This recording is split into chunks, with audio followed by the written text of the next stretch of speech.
ফেনার স্তূপ, বুদ্বুদের স্তূপ। কুদরতে চিন্তা করলো স্তূপের মতো হইয়া থাকলে গোলাম কিভাবে গোলামি করবে। এতে বোঝা যায় গোলাম কি গোলামি করবে এটা আগেই নির্ধারিত করে রাখছে। ফেরেশতাকে কইল বেলুন লোক কি লোক, আমার কথা বলে না তো, চিনেন তো স্তূপ যাই জাতের, ফেরেশতা হয়ে জাতের, বেলুন হয়ে জাতের। বেলনেওয়ালা ভালো হলে রুটি সুন্দর হয়, বেলনেওয়ালা আনানি হলে রুটির 12টা বাজে। ঠিক নেই? আমার মেয়ের বয়স তখন 5 বছর, আবদার করে বললো আব্বু আজকে রুটি আমি বেলি। আমি বললাম ঠিক আছে বেলো। আর মায়ের দিছে ধমক, তুই কি রুটি বেলবি? আমি দিস আর মারের ধমক, তুমি বাচ্চাদেরকে ধমক দাও কেন? বাচ্চাদের বৈধ কাজে উৎসাহিত করো, তারা শিখবে কোথা থেকে? বৈধ কাজে উৎসাহ, বৈধ কইছি, চাইলে মোবাইল দিয়ে দিয়ে না, বৈধ কইছি, বৈধ কাজে উৎসাহিত করো। কি রুটি বেলবো? আমি যেটা পারো ওটাই বেলবো, খামো তো আমরা, অসুবিধা কি? বাবা বাবু আমু মারবো, মারবো করতে আমি মিডিয়ার দায়িত্ব লইছি, খারাইছি গেলে আসবে না। ওর মা খাটের মাঝে কাইত হইয়া চাইয়া রয়েছে, বাপ বেটির তামসা চায়, ওরা গেল আমু গেল। এখন মা আমার মেয়ে রুটি বেলতেছে, বুঝেন নাই? রুটি বেলে আমি রুটির দিকে চাই আর রুটি ওর দিকে চাই না, রুটির অবস্থা ভালো না, বেরিয়ে এলাম। মাঝে মাঝে আবার আমার বাবা রুটি হয়নি, হয় মানে খুব সুন্দর হইতেছে। আমার বাসা হলো ঢাকা পোস্তগোলা ব্রিজের গোড়ায়, এখান থেকে হাই রোডটা গেছে পদ্মা সেতুতে। এখন আমি দেখতেছি রুটির এক মাথা চলে যাইতেছে যাত্রাবাড়ির দিকে, আরেক মাথা পদ্মা সেতু 5 লাইন হয়েছে।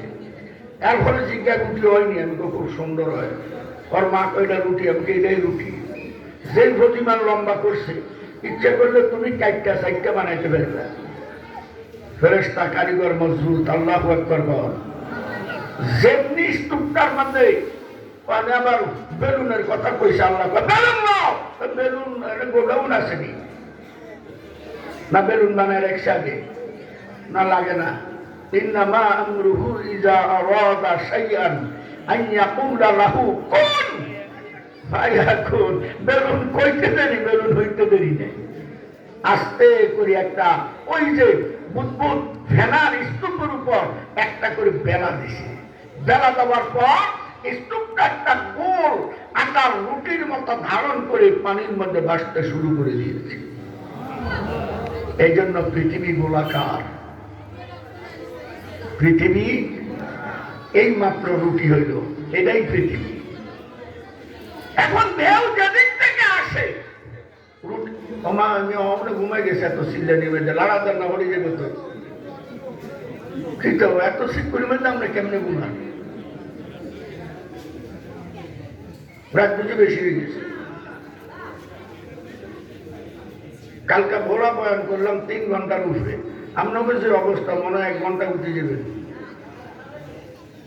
তো যাই হোক, এখন যেদিক থেকে ঢেউ আসে রুটি এটা লড়াই। কুদরতে চিন্তা করলো এইভাবে লাড়াছাড়া করলো তো গোলামের গোলামি করতে অসুবিধা হবে, তাহলে গোলামি কি হবে আগে বলে দিতেছে। এরা তো আমার গোলামি করবে রুকুর মাধ্যমে, এরা তো আমার গোলামি করবে সিজদার মাধ্যমে। এতে বোঝা যায় গোলামির সর্বপ্রথম ইঙ্গিত নামাজ। কি ঠিক না? তারা রুকুর মধ্যে গিয়ে বলো সুবহান রাব্বিল আযীম, দিব লাড়া যাবো সিজদা, সিজদা যদি কয় সুবহান রাব্বিল আলা, দিব লাড়া যাবো উঠি। ঠিক নেই না? রুটি এটা স্টপ করতে, এটা যেন লাড়াছাড়া না করে। আল্লাহ পাক রব্বুল আলামিন পানিকে আবার হুকুম দিলেন তরঙ্গমালা সৃষ্টি করো। এবার একটা ঢেউ বিশাল বড় বড় পাহাড়ের আকার ধারণ করে আসতেছে। ওয়াইলাল জিবালি কাইফা নুসিবাত, আল্লাহু আকবার, জোরে বলেন। ওয়া ইলাল জিবালি কাইফা নুসিবাত, এক একটা ঢেউ এক একটা পাহাড়ে পরিণত।